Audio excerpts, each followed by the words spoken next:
Well, this was a pleasant surprise, considering that I first played Rainbow Skies on the PS Vita many moons ago.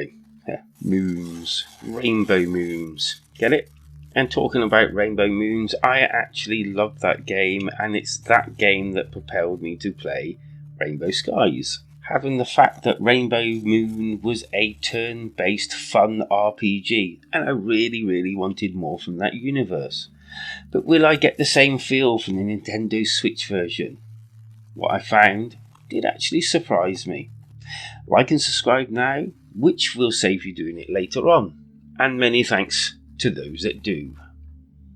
Story-wise, it's a big day for Damien. And one thing I do like about these sort of games, you can change your name and some other characters in the game as well. So basically, it's your big day to take on your examination for Monster Tamer, which is actually a big deal in the town that you're in. Mainly, probably because it's always under threat by creatures. Unfortunately for you, this didn't actually go too well, and you end up cocking it all up. And then you end up trying to fix it, and then cocking that up even more, and falling out of your flying city. Forgot to mention it's a flying city. It's a flying city, and landing on the ground, meeting your other third character, and within that, the story starts to unravel. Okay, so what is Rainbow Skies? If you're familiar with Rainbow Moon, then you'll probably right at home here. As you can see, it's a isometric top-down view, where essentially more or less you have two different types of play. You have the wandering around where you can heal yourself, do your stats up and everything like that, talk to people, find out more about the story and move through it. This being in a linear but giving it the kind of feeling of open world type feel. And then the battling side of it is more to your grid-based battling system, which is also turn-based. Right, so I'm very conscious that there may be quite a lot of people that's basically come here because they want to replay this game from previous PS Vita days and just want to know whether the actual Nintendo Switch version is any good. So let's touch on a few features here and there, and then we'll get to whether it actually works on Nintendo Switch. First off, you get the ability to breed and level up different creatures, and then you can also add them to your party, which is actually quite cool. You can upgrade your characters, weapons, equipment, and battle skills, and these are all done in various ways. For instance, your characters do level up as they go along, but your spells and different abilities, the game calls them skills, can be all upgraded using skill stones, and each of these skill stones, which are color coded, all upgrade different things, like magic is a different color to strength and all. These can be found and also gained within the actual gameplay. The menu system I can see as being a little bit intimidating at first, but when you actually look into it, it's not that difficult.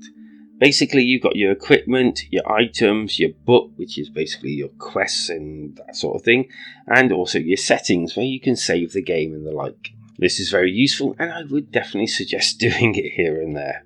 There's a map that basically gets uncovered as you progress through the actual different areas, and there's a progression icon which tells you how much of the areas you've unlocked or seen, if you like. You can do all the things you would think you can do, visit shops, visit healers, buy things from shopkeepers, gain XP to level up, you can get dropped items from creatures, and you can also find dropped items. There's also treasure that you can find on the map as well. There's lots here. There's a variety of different mini games that you can play, and yes, the actual turn-based fishing game is still here. The turn-based combat is actually quite decent, having you being able to defend yourself or use an item or just attack or use your skills. If you want to attack a player or an NPC, you just walk straight into them.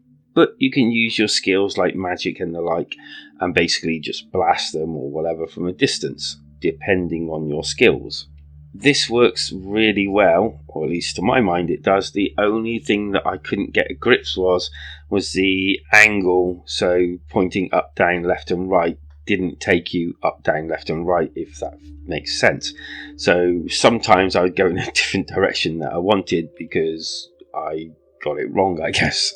I will say here that As usual in these sort of games, you do need to do a little bit of grinding here and there just to level up so that you can go to some different areas of these areas in order to do certain things for the quests. Now, I have tried to just go there, but it's a no-go. You will not defeat the actual creatures. But then there's the risk of grinding too much, which means that you upgrade your character too much, so some of these fights seem a little too easy. And for anyone that's played this game already, it is the game that you remember, only with a slight different uniqueness to it. I remember playing this on the PS Vita and my eyesight was a little bit better. Now my eyesight isn't as good as it used to be, and I'm pretty sure I'd probably struggle to see it, or at least see the writing properly in the PS Vita version now. That said, as soon as I booted it up on my Nintendo Switch, I basically took it to my TV, put it on there, and sighed a breath of relief. Now, I would be happy to don my pair of glasses and watch it and play it all on the actual Nintendo Switch in handheld, but my sheer joy of hooking it up to my TV and having it on the big screen was just undeniably amazing. And really, honestly, just made it so much easier to play. I had to turn the sound down on the TV though, because it kept on coming out really loud. I also turned the music off. The music was okay, but yeah, let's just turn the music off. I did enjoy the startup sounds whenever anyone went to say something. I do like that effect. It's kind of like giving speech, but not actually giving speech, if you know what I mean. And as for the charm and funniness of the PS Vita version, it's all here. It literally is all here. I can't notice any difference, but then it's been a while since I played it. So to be honest with you, they could have changed a few things and I probably wouldn't even notice. But it is funny. There's some nice conversations. The gameplay flows. I had no crashes for what I actually played. And yeah, I was having fun and I will be completing it again. I might even stream it. That way we can complete it all together. And if you want an all-important score for this one, in short, Rainbow Sky is what you actually think it is. If you've played the original, you'll like this one. If you've played this one on the PS Vita, you'll still enjoy it. Presumably you enjoyed it on the PS Vita.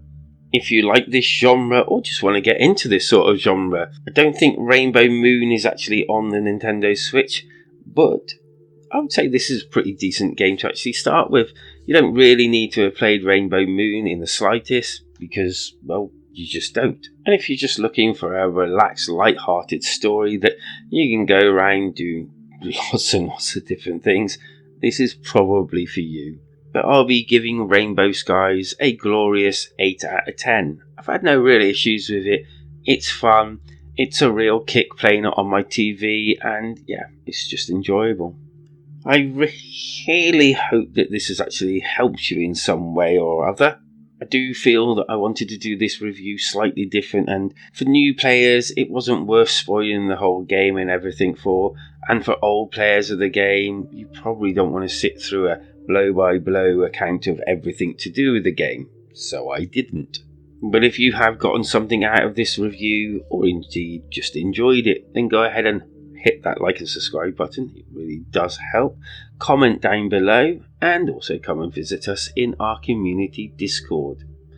Take care of yourselves out there wherever you are, because life is better when we game together.